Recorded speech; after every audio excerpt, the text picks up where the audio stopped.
Basement में coaching, उसमें जल जमाव, कागजी कार्रवाई और उम्मीदों की मौत।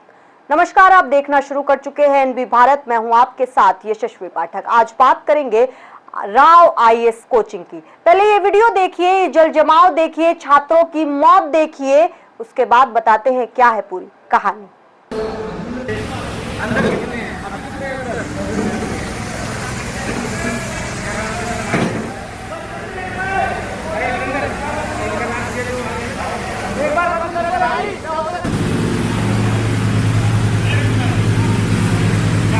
वीडियो जो अभी आपने देखा, जहां बच्चे आक्रोश में नजर आ रहे हैं, इसके साथ ही माता पिता रोते बिलखते नजर आ रहे हैं। ये वीडियो है दिल्ली के ओल्ड राजेंद्र नगर का, जहां के स्थित एक राव आईएएस कोचिंग में 3 छात्रों ने अपनी जान गंवा दी। जी हाँ, ये कोचिंग चल रहा था बेसमेंट में और उस बेसमेंट में जल जमाव हुआ, जिसके बाद करंट लगा और पानी में करंट उत्पन्न होने के साथ वो बच्चे बाहर नहीं निकल पाए, जिसके साथ खबर आई कि 3 बच्चों ने अपनी जान गंवा दी।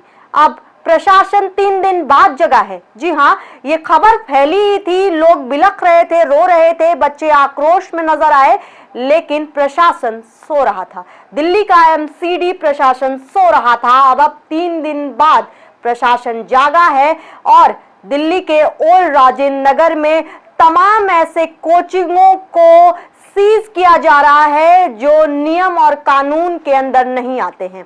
लेकिन इन सवालों को कौन जवाब में रखेगा? इन जो छात्रों की मृत्यु हुई है, वो जो उम्मीद बनके दिल्ली राजेंद्र नगर में कोचिंग में तैयारी कर रहे थे, एक अच्छे सुनहरे भविष्य की सपने में थे, उनके सवालों के जवाब कौन देगा? उनके परिवारों के सवालों के जवाब कौन देगा? जी हाँ, अभी खबर यह है कि इस सारे मामले में राव आईएएस कोचिंग के जो मालिक हैं उनको अरेस्ट कर दिया गया है। 3-4 लोगों पर एफआईआर दर्ज हुई है, नामदर्ज ये एफआईआर है, लेकिन बच्चे आक्रोश में हैं। साथ ही आपको बता दें कि आखिर ये जल जमाव हुआ कैसे। ये पहली बार नहीं है कि इस कोचिंग सेंटर में, जो राव आईएएस कोचिंग सेंटर है, इसमें जल जमाव हुआ है। मालिक से जब बात हुई तो उन्होंने कहा कि जल निकासी की समस्या है, इस वजह से ऐसा कई बार हो चुका है कि जल जमाव बारिश में इस कोचिंग सेंटर में नजर आता रहा है। लेकिन इस बार दुर्घटना घटी और 3 लोगों ने अपनी जान गंवा दी। साथ ही आपको बता दें कि इस कोचिंग सेंटर में बायोमेट्रिक का इस्तेमाल किया जाता था। इस वजह से जब जल जमाव हुआ, लाइट गई, तो बायोमेट्रिक सिस्टम काम करना बंद कर गया, जिसकी वजह से वो बच्चे बेसमेंट में फंस गए और अपनी जान गंवा दिए। लेकिन अब प्रशासन सो रहा था, अब जग चुका है। अब होगा क्या इस मामले में?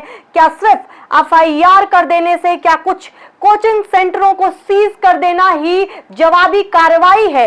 ये भी सवाल है, ये भी प्रश्न चिन्ह उठता है, क्योंकि जो भविष्य, जो सुनहरा भविष्य, जो हिंदुस्तान का भविष्य बनने वाले थे, वो बच्चे, 3 बच्चे, उनके परिवारों का क्या होगा? आपको बता दें कि इस कोचिंग सेंटर के कई बच्चे मिलके लगातार आंदोलन भी कर रहे हैं कोचिंग के सामने, प्रशासन से सवाल भी पूछ रहे हैं और कहा जा रहा है कि उन तीनों बच्चों के परिवारों को मुआवजा भी दे सरकार। लेकिन किसी के भी बड़े नेताओं की ने अभी सुध नहीं ली है और ना ही इस पूरे मामले पे किसी का भी कमेंट आया है। जैसे ही कमेंट आएगा बताएंगे आपको, लेकिन प्रश्न चिन्ह उठे हैं। क्या जवाब सिर्फ इतना है कि जितने भी नियम कानूनों को उल्लंघन करने वाले कोचिंग सेंटर थे उनको सीज कर देना ही जवाबदेही है?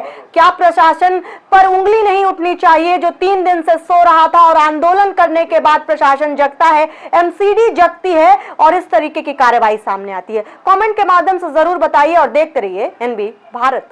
पूर्वांचल का पहला NBA मान्यता प्राप्त संस्थान KIPM Gida Gorakhpur quality education और बेस्ट प्लेसमेंट के लिए राष्ट्रीय और अंतर्राष्ट्रीय पुरस्कारों से सम्मानित। Admissions open in BTech, MTech, polytechnic, D pharma, B pharma, M pharma, BBA, BCA, MBA और MCA। Contact KIPM Gida Gorakhpur.